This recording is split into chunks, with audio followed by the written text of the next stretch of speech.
Hi Stampers, it's Elizabeth again from StampScrapandMore.com. I'm an independent Stampin' Up! Demonstrator located in Canada. And if you're wondering why the last bunch of videos I'm wearing the same outfit, is because I'm on a video recording spiel. Spiel, is that what the word is? And I'm getting lots of videos done this weekend. It's a long weekend in Canada and I just had to crack down and get these videos done and scheduled so I could get them up to YouTube. So yeah, I'm wearing the same t-shirt, same apron, same position. It's a different cup of coffee though, I will admit that. Okay, so today we're going to be playing with the On the Horizon stamp set. Now I have a team event tomorrow night, which I'm filming this on Monday the 21st. I have a team event on Tuesday the 22nd. And this is one of the cards that they're going to do with their make and take. It's a virtual team event.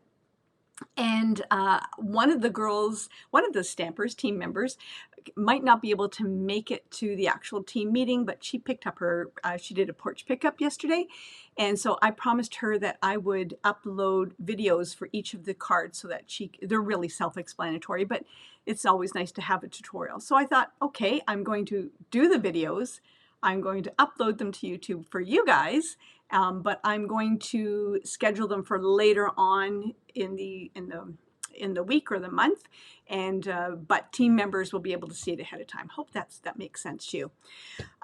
Okay, so I love this bundle On the Horizon. This is the stamp set that we're going to be focusing on during our team meeting. So it's got like thinking of you, thanks for everything, the barn board, that's what I'm calling it, breathe, relax, enjoy your day, and wishing you so much happiness. And you've got a flock of birds, a flock of seagulls, and you've got some grass, and you've got some trees. So let's get started. And the movie du jour is Shirley Valentine. What can I say? Let's get started. Overhead. And this is the coordinating dies. We're also going to be using Night of Navy. Okay, so let me give you some measurements. I'm going to show you the card. Love this bundle, folks. I really do love this bundle. I've said it before, and I even did a blog post on it. I hope that this is something that carries over into the new annual catalog when it comes out. Okay, so this is the card, you know, and I'm a fan of easel cards, and it's going to sit up like that, and I'm going to sit like that. So you need I actually have another set that I'll make with them tomorrow, so I'm going to have lots of versions of this card. Okay, so Night of Navy, and it is 4 1/4 by 11, scored at 2 3/4 and 5 1/2. You need another piece of Night of Navy that is 4 1/4 by 5 1/2. You need a piece of basic white for the inside that is 4 by 5 1/4. You need a piece of designer series paper for the outside. Now you'll notice that in this card I used this designer series paper, but I had to, I have 2 packs of this DSP, and I had to use it all up for the team event. So I'm switching it up. I'm going to use this DSP, and it is 4 by 5 1/4.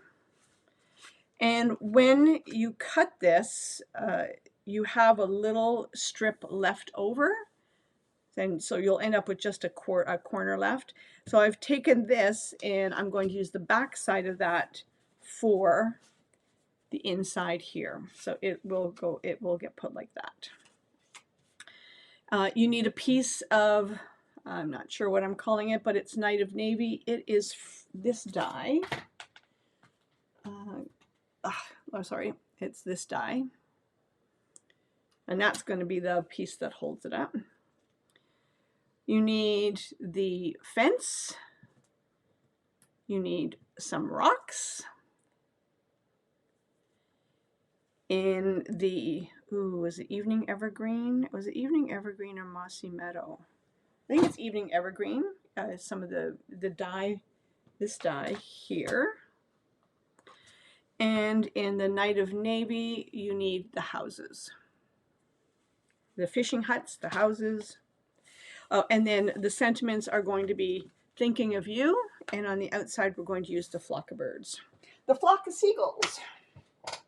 So let's stamp the thinking of you first, and I'm going to put that aside because it's the Night of Navy. It sometimes takes a little bit of thanks for everything. Do I want thanks for everything? Now I'm going to do thinking of you.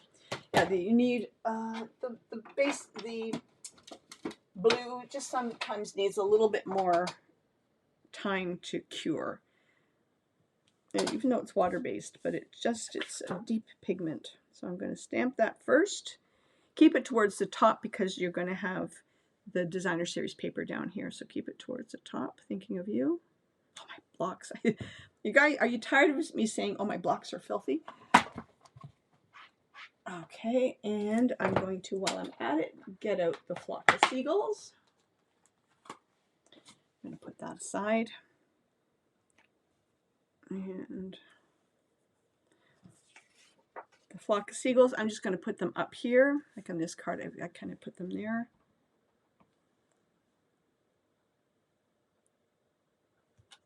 Like that. That's it for stamping, folks. And there are 2 more cards coming using this same bundle. And I will do individual videos of those as well so that you can be inspired. And I'm going to adhere that to that. Love this designer series paper. Didn't think it was my style because it's very sort of, I don't know, the back side of it can be very challenging, I think, to work with, but once you get working with it, it's gorgeous. Okay, and now got to figure out what I'm doing here. And I'm going to adhere this to the bottom like that. Make sure I've got the right side, yeah. The other side has an obvious horizontal line in it, so this is a little bit more watercolorish.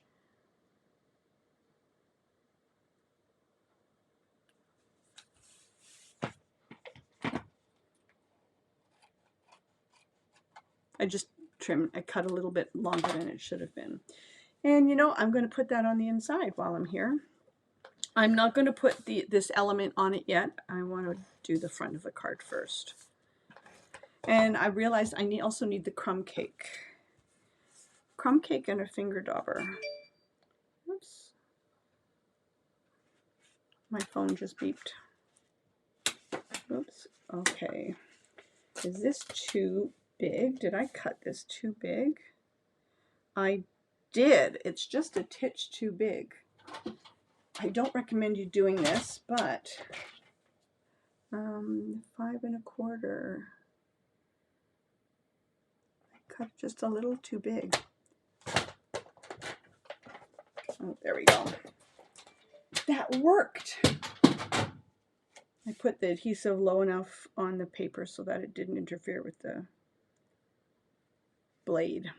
Though that's better, except for I don't have it straight. Okay, that's better. Okay, and then this is going to fold over like that. All right, and then, you know, I'm going to put this on here now like that, and that way I can build the card. I'm going to put my Tombow glue on the bottom panel. Oh, Elizabeth flew that on the other side of the room. Okay. I'm going to put this on the bottom panel, and I'm going to put this on top. Make sure you've got the right way up.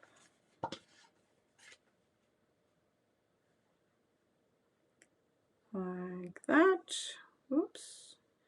And you're going to meet the ends and both sides and the base, and just slide them in before it cures. There we go. Okay. And now I can build the front, but I need to get out my crumb cake ink. Where is my crumb cake? There it is. My crumb cake ink, and I need a finger dauber. So give me 1 second while I grab a finger dauber. And I'm just going to dirty up the gate a little bit so that it doesn't look like a brand new fence.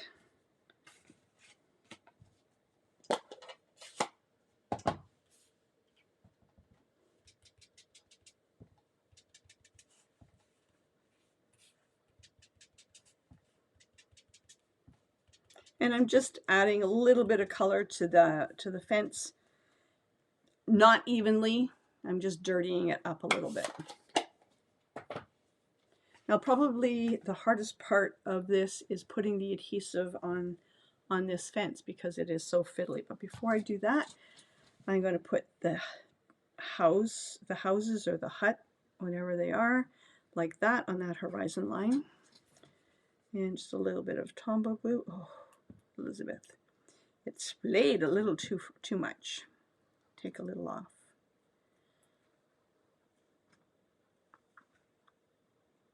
And I'm just going to put it on that horizon line. Like that. Okay. Get rid of the ink off my fingers. And I'm going to get out my dimensionals. I'm going to get out my dimensionals and be very strategic where I put the dimensionals. So we've got long strips here. I'm not going to bother putting them on the vertical. I'm just going to put them on the horizontal. But I'm going to cut my dimensionals so that I have little pieces. And cut them so that they're thin enough. I'm going to kind of put one up, one down. And I've shown this before. If your dimensionals are showing, like, are kind of big and you can see them, we're going to color the edges of some of them so that they're not visible. Again, if you wanted to, you could use the black dimensionals, but then you're going to have black behind the crumb cake. And crumb cake, while it's not a bright color, it's not a dark color. Does that make sense?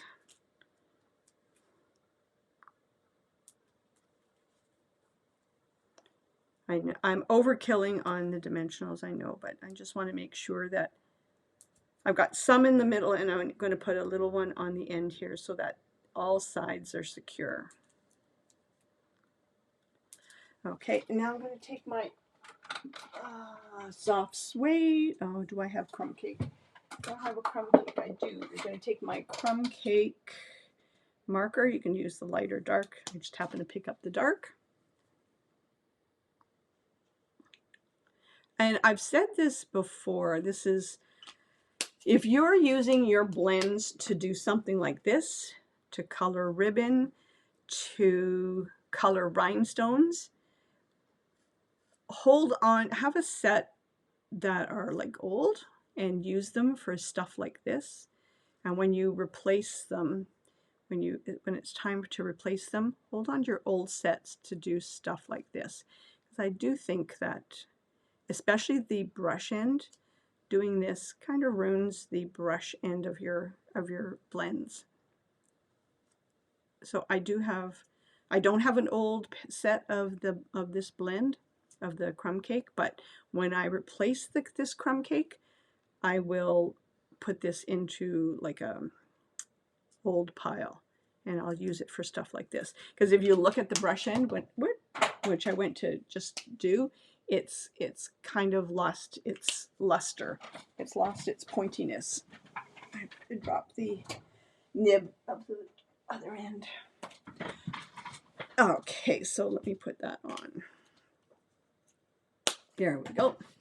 Okay, so now I'm going to take the fence and I'm kind of going to dry fit it like this, and so the leaves are going to go down here like this.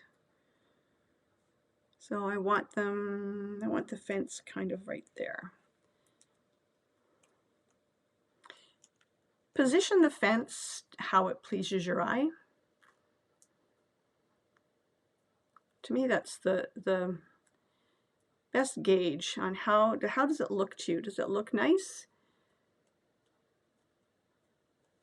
If it doesn't look good to you, then shift some things around, because it doesn't look good for a reason, right? There's your eye tells the story. And so what I'm going to do is I'm going to layer this on top of here, but I'm going to put Tombow glue. So this is going to Tombow glue on this side and even on this side, and it's going to kind of dip down because I'm going to put some rocks in there. So I'm just going to put some Tombow glue and along the bottom like that. And make sure that this end doesn't go past this side of the card. Then it won't go in the envelope. And then just gonna bring this down and hold that. So there is going to be a little dip there, and that's okay. You can hardly see it. That's okay because we are going to put some rocks there. And now I'm just going to layer the rocks kind of on here on that end. Or the pebbles, I think they're called pebbles. These are on back order. I love them. I have to tell you, when I first saw them, I thought, oh my gosh, what are they doing? But when I got a package, I loved them. Okay, here's the rocks, and now I'm going to take my baker's twine, or my linen thread, sorry. I've got two pieces. I've got a small piece here that's probably 16 inches. And then I have another piece that is like 7 inches. This is called a Billy Bow. Billy Moan, I think she was Stampin' Up! Demonstrator. She's retired now. I forget what her handle was, Rosie something. Anyhow, Billy Moan was her name, and I loved how this bow. So got 2 fingers. I'm going to go around once, twice. You can actually go around multiple times if you want. And I'm going to pick it up on that end. Going to fold the top into the bottom. Going to take the other piece of linen thread, and I'm going to use my mouth, sorry, to tie that knot like that, and then just tie it in another knot like this. And we have yourself, and then just going to fluff the bow up a little bit. This is a 2-loop bow. You can make multiples like that. You can make multiple loops, and it looks so pretty. And now I'm going to get, excuse me, where'd that cough come from? And now I'm going to just take a glue dot, or you can use a little bit of Tombow glue.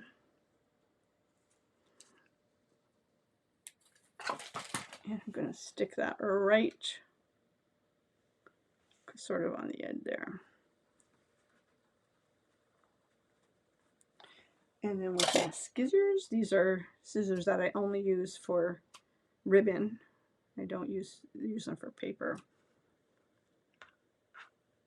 There we go. And then the last thing we're going to do is adhere this to the inside, and I think I did it. Which way did I do it? Okay, so you've got sort of this edge here, and then you've got this curved edge. I put this edge at the top, so with some dimensionals.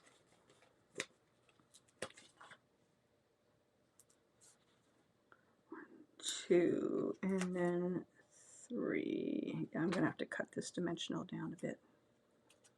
Oh, it's stuck to my finger. I'm going to cut that down just a bit, like that.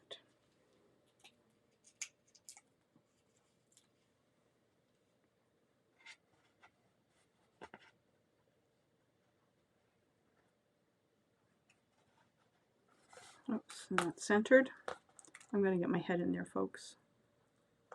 You're going to center it on sort of the line, the edge of the paper like that. And there we go. Is that simple? Simple card, but I love it and love this paper, just everything about this paper, and then just simple thinking of you on the inside. So it's a great way of using one sheet of paper, and all you really have left over is this. I think it's a 2-inch square. So I've held on to them. These were from this card. I've held on to them, and I will probably use them for something. I just have to figure out what. All right, I hope you enjoyed that. Just coming back up. So that is the tutorial for the On the Horizon. Oh, I can't get that straight.